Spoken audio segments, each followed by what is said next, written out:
Welcome, ladies and gentlemen. I am the American Spy Fox. What follows is the first part of a two-part episode detailing the rise of Nirvana. Two things prompted me to make this video. The first one is there's a whole younger generation of kids eager to learn about Nirvana, especially Nirvana's frontman Kurt Cobain. The second reason is the top 2 viewed videos on YouTube detailing the history of Nirvana are not only brief and vague, they also have mistakes in them. Again, this is part 1. Part 2 will be out soon. Hope you enjoy. The video begins abruptly and takes off from there. He didn't want to be part of the family, but he wanted to live in the family house. He complained about everything I asked him to do, which was very minimal, says Wendy O'Connor, justifying all the times she had kicked her underage son out of the house. In between the years 1981 through 1984, Kurt Cobain would find himself shuffled around in and out of 8 different homes. His mother would later admit to Michael Azarad, author of the 1993 book Come As You Are, that she failed her firstborn. She had become enamored with an alcoholic boyfriend who regularly abused her and even broke her arm, sending her to the hospital where she refused to press charges. Kurt did not get along with his mother's newfound interest for obvious reasons, but when it came to taking care of her son or her unemployed boyfriend, Wendy chose the boyfriend. The house was simply not big enough for the both of them, so Wendy sent her son to live with his dad, Donald Cobain. Don Cobain was somewhat of a sports fanatic, using all of his free time to coach Little League baseball teams, basketball teams, and even watching sports daily. Don did not approve of his son's fascination with art and music and forced him to join his junior high wrestling team. This infuriated Kurt. His mother had already chosen a man that was not his father over him, and now his father was attempting to strip him of his artistic interests. Kurt, ever cynical, did well at the beginning of the season. He patiently waited for a big match. After looking up in the stands to see his father cheering him on, he allowed his opponent to pin him 4 times in a row, all the while staring straight at his father, Kurt Cobain. I was down on my hands and knees, and I looked up at my dad and smiled and waited for the whistle to blow, just staring straight into his face. Then I just instantly clammed up. I put my arms together, and I let the guy pin me. You should have seen the look on his face. Don was so embarrassed by the incident that he stormed out of the gym, and that day kicked Kurt out of his home. Overall, Kurt would be welcomed and then turned away from 8 different homes within only a 6-year period. His mom's, his dad's, his grandparents', 3 sets of aunts and uncles, his friend Jesse Reed's parents' home, and the home of another friend whose parent was an English teacher, Lamont Schillinger. Turned away by everyone he had ever come to know, Kurt struggled to find his identity. There was one place he was always welcome, however. A local band calling themselves the Melvins had a very strict rehearsal schedule, practicing every day for at least 3 hours. Most days, this is where Kurt Cobain could be found. In 1982, Kurt's freshman year of high school, he had a class with local musician, punk rocker, Buzz Osborne. Buzz was a bit older than Kurt and knew how to deal with the redneck bullies that plagued the streets of Aberdeen. Kurt looked up to him for this reason and felt more confident when he hung around Buzz. Buzz's band even had groupies they had nicknamed the Klingons. There wasn't much entertainment in Aberdeen, so the girls, the geeks, the losers, and the potheads would come by their rehearsal space to hang out. 9 times out of 10, Buzz would make them stand outside on the back deck, occasionally breaking so Dale Crover could go out and transact some business with the potheads. Only those within the inner circle were allowed to come in the rehearsal. Everyone else had to party outside. Buzz took his rehearsal very seriously. Buzz and Kurt had art class together at Montesano High School. Buzz delighted in Kurt's artistic abilities. Kurt would draw comic strips for him of the teachers they'd both come to disdain being flushed down toilets or decapitated by Pac-Man. In return, Buzz brought Kurt some punk rock magazines to look through while they ignored the teacher and chatted about the new genre of music they'd both recently found.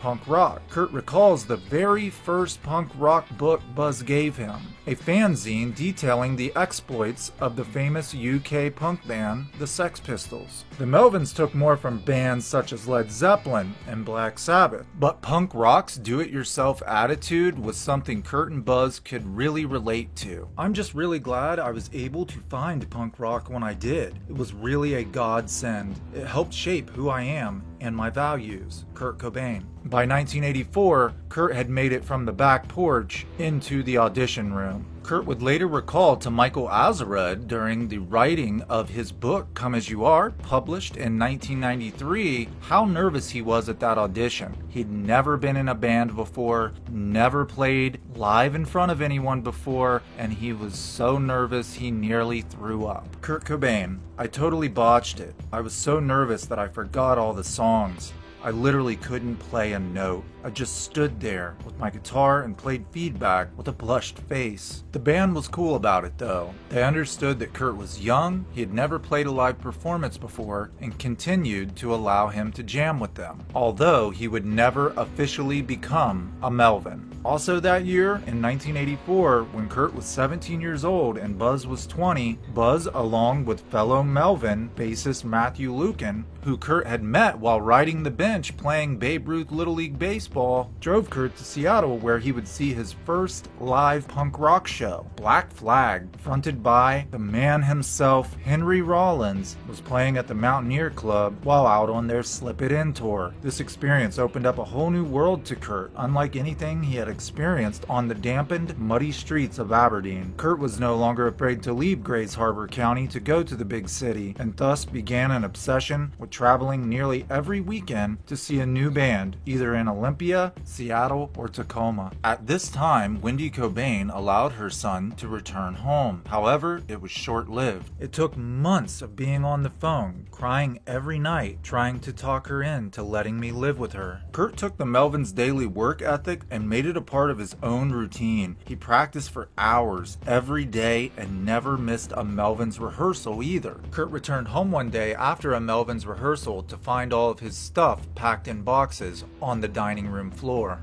Devoting himself to music didn't leave room for anything else, and Wendy was fed up with what she called laziness. Original drummer of the Melvins, Mike Dillard, had been replaced by Dale Crover, and the band had moved their rehearsal space to a back room in Dale's parents' house. Kurt was familiar with Dale, having met him at a local place dubbed the Smoke Shack, a place where the local Aberdenian stoners would come and congregate. Dale was Kurt's age, and they were already fast friends. Kurt has decided to devote all of his time and energy into music, and this does not sit well with his mother Wendy. Yet again, Wendy kicks her son out onto the streets. Later, Wendy would express her guilt and regret to having done this, speaking to Michael Azerrad, author of Come As You Are.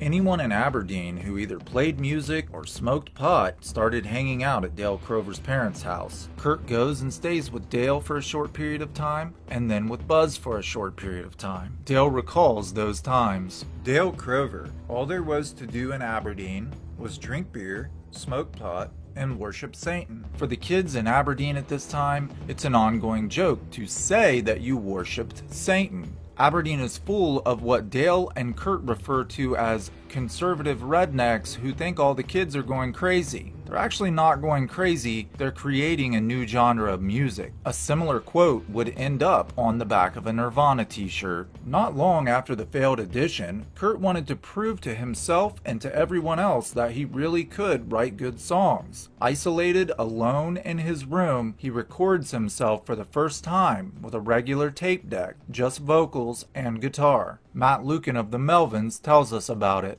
There were just some really cool songs, especially for somebody in Aberdeen who played guitar at that point. Most guys wanted to play Judas Priest. I found it kind of odd that some kid would rather write his own songs instead of play Motley Crue. Among this motley crew of adolescent punk rockers is Chris Novoselic. Kurt Cobain and Chris were actually never friends in high school. They hung around the same places but never really became friends until later. Kurt Cobain about Chris Novoselic. I remember thinking he was somebody I wanted to meet. but we never connected. It was too bad I never really got to hang out with him because I needed a friend during high school. Krist is actually older than Kurt, therefore they became friends after Krist had graduated, and Kurt was still in high school. At this point in time, the Melvins and other musicians around town are taking part in what they would call joke bands. From 1984 to 1987, everyone in town who plays an instrument is collaborating, including the members of the Melvins. They're collaborating with other people. For example, sometimes Buzz would play bass while Kurt played drums. Sometimes Krist would sing while Dale was on drums. Kurt, Dale, and Buzz even played a show once in 1985 in the small beach resort town of Mo Clips, Washington, under the name Brown Towel. This was Kurt's first ever live performance, playing with Buzz Osborne and Dale Crover of the Melvins in a joke band called Brown Towel. The name probably owed its creation to Kurt's job at the time. He'd been hired as a swimming instructor at the local Y, where he'd previously worked as a maintenance man. Kurt had been teaching 3 to 7-year-olds how to swim that summer and probably saw at least one brown towel. Very few people witnessed Kurt Cobain's first live performance. The crowd was sparse and the reaction lackluster, but there was one person who loved it. After the show, a local Olympian came up to Kurt and told him he thought it was genius. Told Kurt that he thought he was really talented.